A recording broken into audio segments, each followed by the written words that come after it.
horrible, but like 10,000 people dying is 10,000 tragedies. Every single person who dies in a war has a family just like that one person, probably died in as much pain as this one person did, probably lost, like their family is losing just as much, and if it's a large concentrated area, a lot, it's not just that this person's probably like the one tragedy in the family, it's probably, they're not the only one in the family who died, and yet because it's farther away, or our emotions aren't pulled as tightly, we don't feel the oomph of it, and so this is why people are much more willing to, you know, be okay about soldiers, you know, attacking civilians halfway around the world than they are like, you know, somebody getting mugged on their street corner. And what's the big issue of this with technology? Well, what did we talk about last time with technology? What has it allowed us to do? You can interact with the world anywhere. You can rob someone blind and never even know who you robbed. You don't have to see the pain it causes. If you're a bully, you have to, like a physical in the school bully, you at the very least had to like see poor little Jimmy crying. Now it's just, you know, you cyberbully the crap out of little Jimmy, you never see him crying, you never have that emotional problem. And so this is one of the major problems is people don't have to see the consequences of their actions. Which is why, you know, the number of people who make rape threats to journalists or any female public figure on the internet is way higher than the sort of person who's going to walk up to someone and say, like, I'm going to rape you. Like, nobody's going to say that on the streets because they don't, like, that somehow keeps them away. But people will say horrible shit on the internet all the time. And the fact is, from the victim side, it's just as real.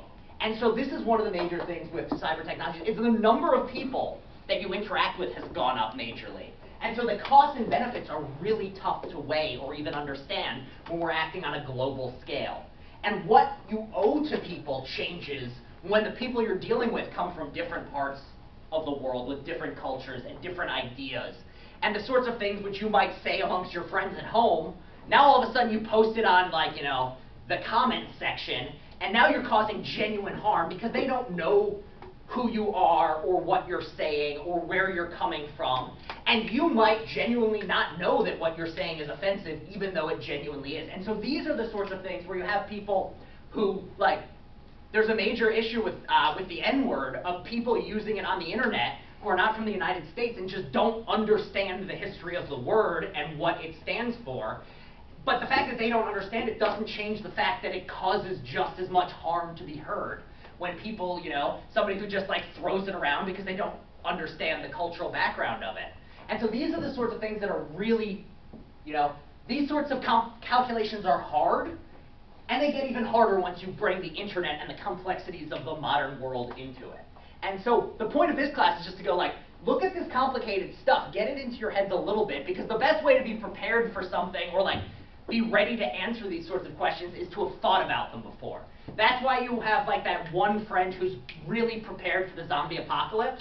Does anyone other than me have this friend? Like, you've got the one person, like, they've got their ready-to-go sack. Like, the machete is in there, the canned food is in there, and what is their reason? You're like, you know the zombie apocalypse isn't coming anytime soon. Like, always prepared. And they're like, I'm always prepared. Like, doesn't matter. Even if there's a 0.1% chance, I'm ready for that 0.1% chance. And so that's kind of what this is. This is us preparing to think about these things in a classroom context. And the point of doing it in a classroom context is because when you get into the real world, you will run into these sorts of moral dilemmas with the internet. We run into them all the time. Some of them are very simple, like, should I log this person off of the computer? In one sense, it's technically trespassing because they didn't tell me, like, I'm technically hacking into their computer because they didn't give me verbal permission to go on. But on the other hand, they probably would want me to do this because the next person to come along and find this might not just want to log them off. It might be like, you know, let's see what classes you're taking. Do I want to take any of those? Oh, yes, I do. Exit the class. Exit the class. Now there's an open spot for me. Which happened to one of my students a couple semesters ago. Somebody, like, they left their computer logged on, somebody emptied out all their classes so they could get off the wait list. And then once they were in, it was too late, and the person just had to take the class like the next semester. Yeah. So these are the sorts of things where, like, we all know, but on the other hand, you know, like, it's technically trespassing or technically hacking into their computer when you log them off. How are we doing on time? Oh, we've only been going for an hour. So basically what we're going to do now is So everyone on board with the trolley stuff and the ways it's going to lead us later in the semester, and how things like, you know, banking hacking and, you know, another great case of like measuring cost benefits and the way that technology changes our judgments are drones, like drone attacks in war. It's much easier, and you know, this is something we kind of touched on last time, of just like the distance you are away from someone makes it a lot easier to feel like you can do whatever you want. And also like physically, like there's a reason why people are far more willing to shoot each other and why there's so much more gun violence, and they are willing to like strangle each other with their hands. Like it's a fact of the matter that human beings are like doing this is much easier than holding on to someone's neck for like 3 minutes while they struggle against you. There are very few people who are going to go through with that. Like, but people who are willing just in like a moment of anger just to be like, ah, and move their finger, it's like, you know, and that's why we need better gun laws. Like, pretty simple. But and if you love guns, I apologize. But I have a rather strong view on this. It gets stronger each time. Anyway, that's what we're going to be talking about. And the way it breaks down is basically, as I said, it's a matter of consequences versus duty. So what I'm going to do now is erase this beautiful art, and then we are just going to talk about what we mean by duty, what we mean by consequences, what sorts of theories are based off of these, and then talk about what's basically the most famous philosophical theory that looks at consequences, the most famous philosophical theory that looks at like duties that we have to each other, looks at the pros and the cons of each, just so we have some more things to have thought about before we move over to the cyber side of the class. So just for starters though, let's just talk about what we mean by duty and consequence and why we need to theorize about these, and not just like, it's very, like, as soon as you say like, how are you making your decision? Why just have a duty to other people? You've already kind of said, you've taken a stand, but it's still somewhat vague. Or you say, the right thing to do is the one with the best consequences. It's still kind of vague. How might you turn that into something a little more meaty? And that's what we'll talk about in the second half of class. But for now, what do we mean by consequences and what do we mean by duty? So let's just start, you know, consequences. Do people know what we're talking about with consequences? You want me to talk about the actual philosophy of positive? Not quite yet. This is sometimes just another general fact about my classes. Sometimes I ask really dumb questions, like questions that like the answer to which is going to be so dumb that none of you will think of it, because you'll think like, he couldn't possibly be looking for such a stupid answer.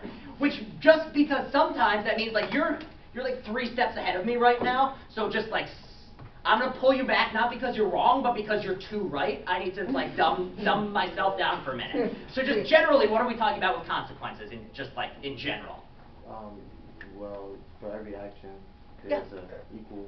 Yeah, it's basically when you do something, other things happen because of it. You know, it's like dominoes. You flick one domino, what happens if you flick a domino? It knocks over some other ones. Or like, what happens when I pull this lever? Oh boy. Yeah, the consequences of my action are the water starts shooting out.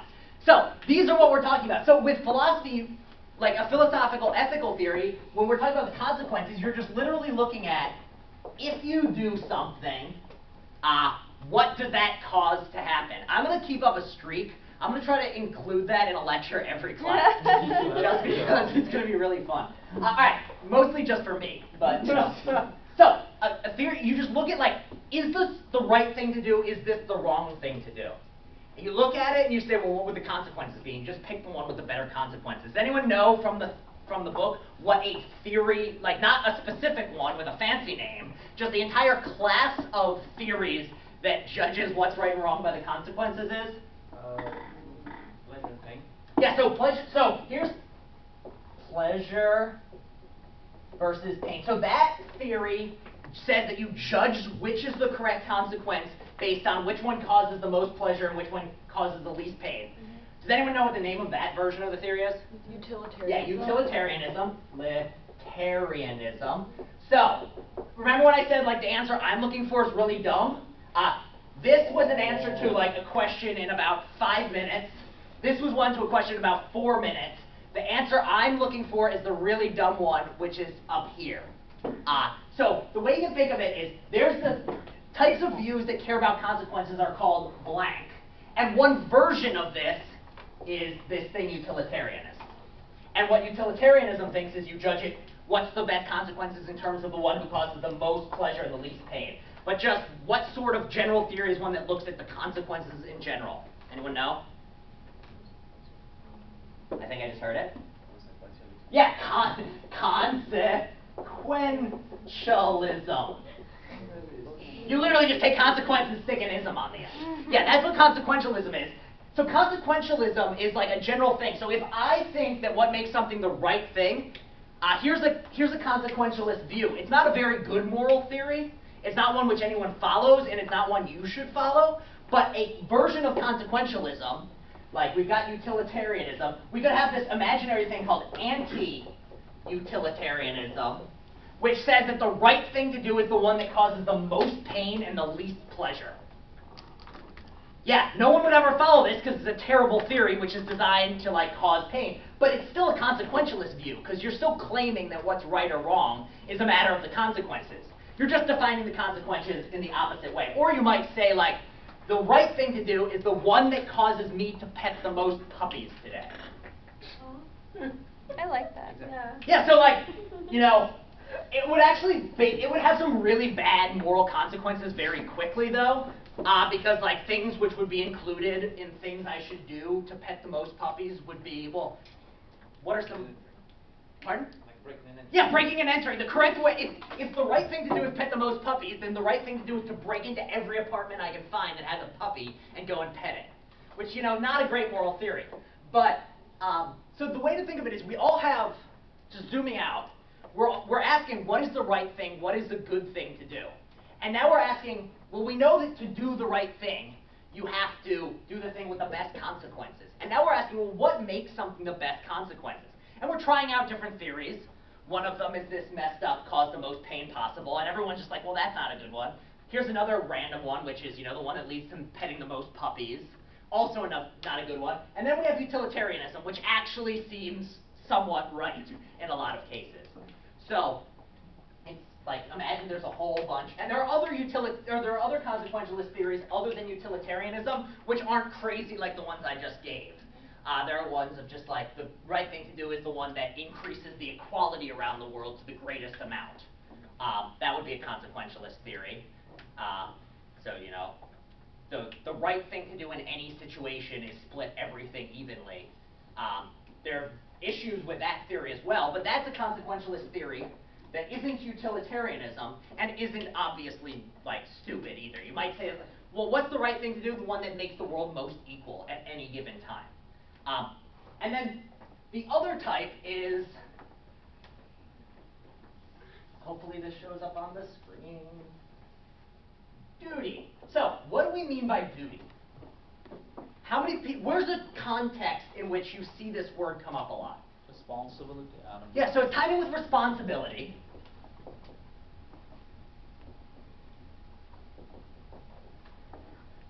But doing something? yeah, so it's tied in, I'm actually not sure if etymologically it's tied in with that, but it's definitely a matter of like doing something. So it's definitely still like if you have a duty to something, there is something you have to do. Cece, is that a hand or an eyebrow scratch? Okay. So. I think more obligation. Yeah, so it's tied, here's the big one. It's tied in with this notion of obligation. So what do we mean by an obligation? Yeah, there's a sense of you have to do it. And it's like something you must or have to do. So what are some examples of things that are obligations or that you must do? Even if like, and the key thing with a duty is when you have a duty, you have to do this thing even if you don't want to, even if the consequences of your doing it might not be the best consequences, you just still have to do it. So. Trying to do well on your class. Yeah, so, well actually. Alright, I take it. Yeah, that's the, what's your name again? Shah.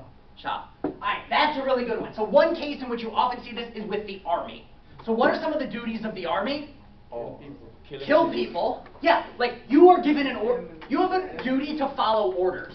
Like if your commanding officer says shoot someone, it is your duty, even if you don't want to shoot that person, to shoot them because you are just a cog in a machine. Another one is Oh. no, we can jump around. So what were you gonna say? Oh, so We can go army. We can go move away from army. Well, not necessarily because I agree. Yeah. It's not my view. Yes. But as a citizen of of America, or in general as a citizen of a state, you have a duty to follow the law. Yeah, so here's one which is very often given for why you follow the law. Well, because you are born in a country in which you have the rights of that country, it's therefore your duty to obey the written laws of that country. Now again, I also am in this camp of like, it seems pretty obvious there are times when doing the right thing requires you to break the law. But there is a sense in which you have a duty to some degree to follow the law. And then there are also laws which are just dumb and like we don't need anyway, like jaywalking, and no one follows it anyway. So it's just like, but yeah, following the law is another good one. Like feeding your children and your pets. Yeah, so here's one where like, it seems like there's a sense in which even if like for the greater good, like even if like you need that food for yourself, or you don't have enough food to feed like everybody in your family enough to make them happy, there still seems like there's a sense in which you have to, once you have something under your care, you have a duty to feed that thing. Like, even if your kid, like, here's a fact, little babies are pains in the ass. They cry, they poop, and they don't do much else. Yep. But you have a duty to keep this thing alive. Like, if you find out, it's like, where's your child? I left it out back because it was crying. It's like, oh, wait, what? Like, no, something has gone horribly wrong here. You have a duty to a child. Pardon? It's called a responsibility. Yeah, you have a responsibility. You have an obligation to your child. You can't just, what did you do with your kid? I left it in the supermarket because I was tired of it. I tried to return it, they wouldn't take it back, so I left it there. Like, that's unacceptable. But yeah, just going back to the war one, what are some other ones with war? What are some, so it's not just kill people, but... Cyber war? So yeah, so we're going to come to cyber war, but just in terms of like the duties around war. Like if you're a soldier, what other obligations do you have? To not shoot at civilians. Yeah, not shoot any civilians. That's a very good, like, even if you were on, like, imagine you're hiding in the bushes, like, waiting for an ambush, and a civilian comes along, and the civilian goes, oh, hello there, how are you, and starts up a conversation. Like, you are now in danger, but you're not allowed to just shoot this civilian to make them be quiet. That is, you have a duty not to harm people who aren't a part of the war. Another one is, the Marine Corps motto of you never leave someone behind. Like, the fact is, if you have 10 people, 2 of them are now dead, so we're down to 8, and 3 of them only have 1 leg. Like, in terms of costs and benefits, in terms of the most people surviving, what's the best thing to do? If all you care about is the most people surviving, what's the best thing to do? If you're one of the 5 people who has 2 legs? Yeah, you just leave because you've got 2 legs and you can run. But the duty as a soldier is no. You are willing to put yourself in danger because you do not leave someone behind. And another one is like, and this was a problem in a lot of wars, is soldiers also have a duty to follow orders, even when those orders are dumb. And very often in war, you have some general who looks at a map and goes, we need to cross that river, and has no idea what that river looks like. I heard this great anecdote. It's also kind of horrifying of an order that was given in the Second World War, where these Soviet soldiers were told they had to cross a river, only the problem was that they didn't know that these soldiers were from Siberia and didn't know how to swim. So most of them drowned in the river because they were following their orders. And these are the sorts of things you see in every sort of war, and every army is guilty of it. Like people, you say, go to this place and do this thing, and the person up top has no idea. Or like, we need to destroy that target. You know that target's next to a hospital, right? Yes, but we still need to destroy it. I don't care about the rubble. It's just collateral damage. And these are the sorts of things where, this is how hospitals get bombed. Or, yeah. And so these are the sorts of things where, like, you have a duty to follow your orders, even if you then take a step back and you're like, oh, that's a dumb order. Because in the Army, like another great motto of any sort of sport or army or anything, is it's better to do the wrong thing together than everyone each do what they think is the right thing. Because in terms of effectiveness of winning the battle, not better in like a moral sense, but better in a sense of you will accomplish more. Because if you have 5 people, each one doing their own thing, even if each one of them is doing their own thing brilliantly well, the fact that the pieces aren't fitting together means that less will get accomplished. So that's the idea behind the army, is like you have to make quick decisions, so have one person make the decision, because one person making the decision and everyone following it will generally overall work out better than everyone deciding for themselves. Like, which is also, as we learn more, maybe why war isn't a good idea in general, but these are the sorts of things that can happen, so, yes? Also, one more duty, I think that's kind of, like, definitely there, but not necessarily, but by definition, like a contract or agreement. Yes. But not necessarily because you have a duty to follow it, like an obligation, but by definition, if you're in a contract, if you're in an agreement, you have an obligation. Yeah, so the way you can think of it is, back in the day, humans couldn't read and write. They just, instead of reading and writing down contracts, what would they do? It's still something we do all the time. Shake hands. Shake hands, you just verbally promise someone. You'd go,